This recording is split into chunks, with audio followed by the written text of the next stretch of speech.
G'day, my name is Pierre Klerk, winemaker at Klerk in Robertson, South Africa. We're a specialist Classique producer, and today we're going to talk a bit about rosé. Now at Klerk we produce 3 different styles of rosé Classiques. 2 of them are non-vintages and 1 is a vintage. Today I'm going to showcase only 2 of the 3, and we're going to start off with the non-vintage Brut rosé, which will be followed by the 2014 vintage rosé.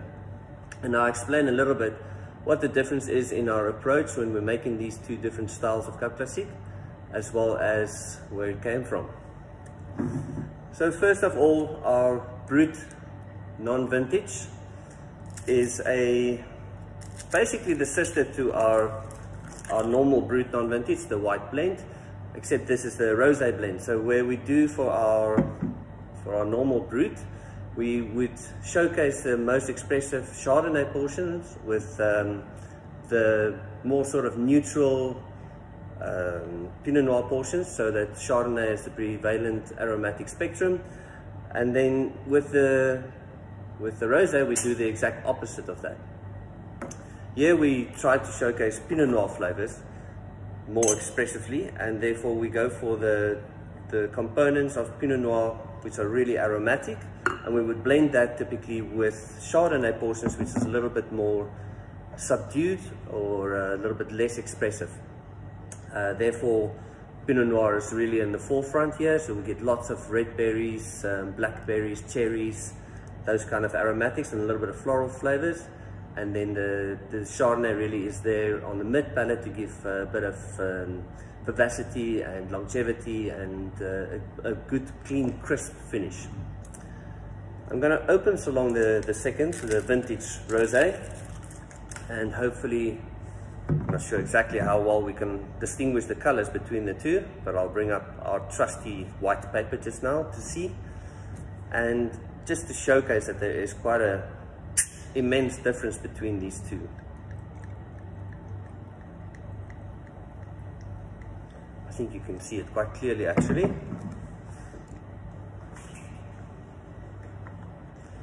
But just for more dramatic effect, on my left would be the non-vintage rosé. You can see quite a much deeper, darker color, and on the right hand side our vintage rosé, much lighter in color.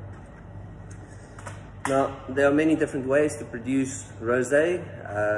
We prefer to follow the most natural, uninterfering way. We do buy in 25% of our annual production, and that happens to be some Pinot Noir, that happens to include some Pinot Noir which travel quite a far way. We get grapes in from areas which can take up to 6 to 8 hours after being picked, and during that time an enzymatic reaction happens right underneath the skin of the grapes, where it starts releasing the color and aromatics into the flesh of the grapes, which means as soon as we do our whole bunch pressing, we immediately get a higher extract of color, and therefore also a higher extract of aroma precursors.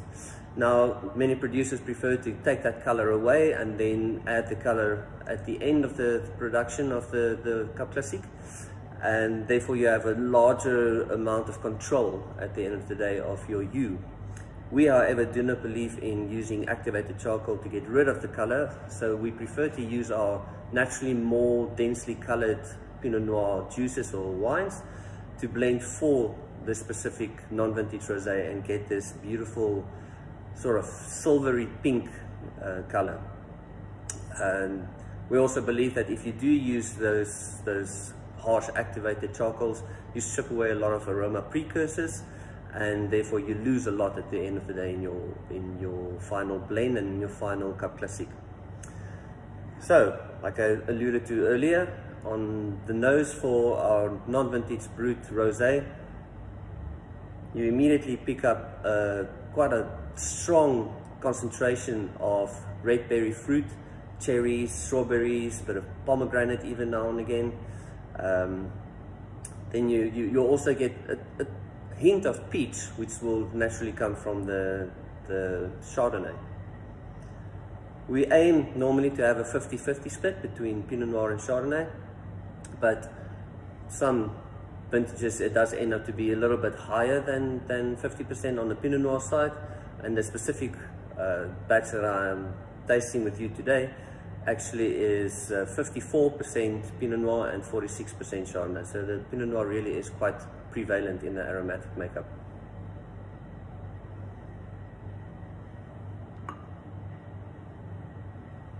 It's also quite exciting to drink rosé. It just catches the eye much more quickly than a normal white blend. So it really draws the attention, and it's quite exciting. It's a little bit, there's just an extra facet to the rosés than there is to the white blends. I personally do really prefer a well-balanced rosé, and actually I like to go towards the vintage styles. It gives beautiful complexity, but we'll get to that in a moment. I digress.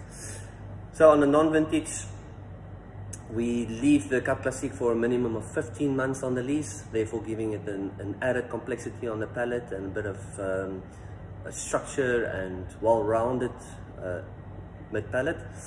And therefore we don't need to chase a lot of sugar. A lot of people think rosé is sweet, and that's really not the case. And I think in today's times we really understand that it's not always the case.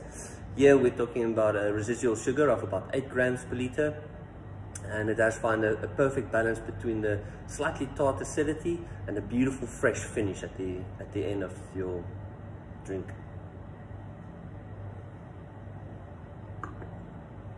Makes me want to kick off my shoes and put my feet in the pool, which I'll be doing just now after this.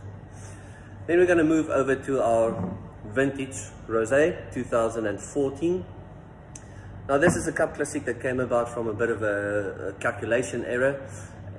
In the early 2000s, our viticultural team told us that we can start the next morning with a small batch of Chardonnay, but after that it's only Pinot Noir, and they promised enough Chardonnay for a whole press. And the next morning, sure enough, the Chardonnay arrives, but after that continuously just Pinot Noir, Pinot Noir, Pinot Noir. And Cellar Master Peter Ferreira phoned the viticultural team saying, guys, where's the rest of our Chardonnays? We're going to lag behind here today. We'd really like to get this press full. And they said, yeah, we made a bit of a calculation error. There was only a little bit of Chardonnay left, and all the pickers are already in the Pinot Noir blocks, and we can't bring back more now just to pick a couple of extra cases of Chardonnay.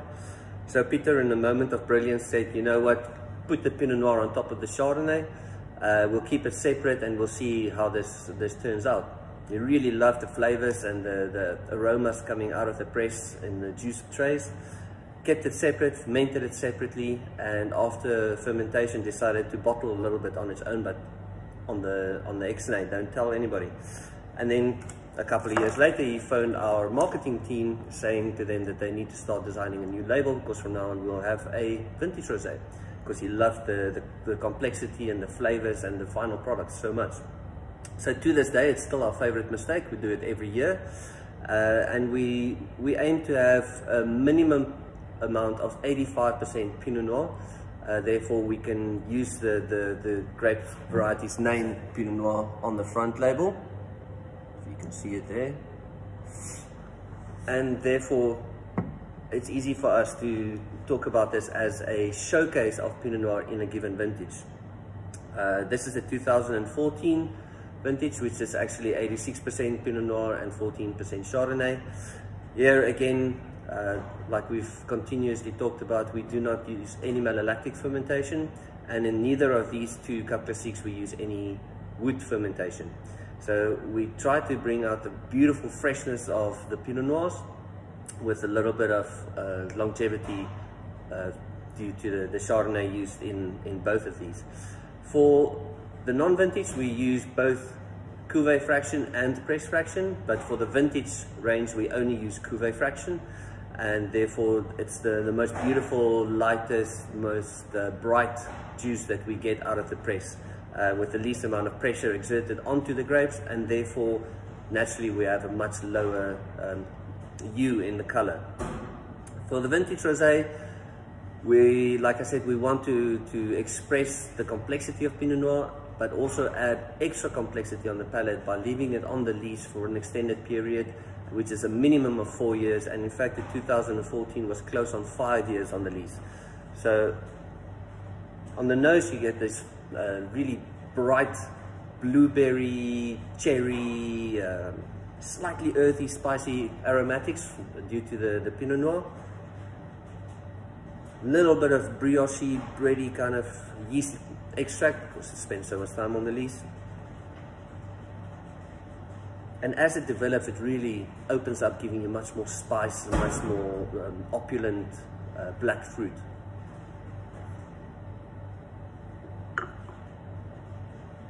The palate is immensely broad, it's creamy, it's textural, it has a fantastic acidity which just ends the tasting off on a really fresh finish. And the bubbles are so fine and so delectable, it's very difficult to put this glass down for me personally without having a second sip, so here we go. So that's two of our rosés in a nutshell.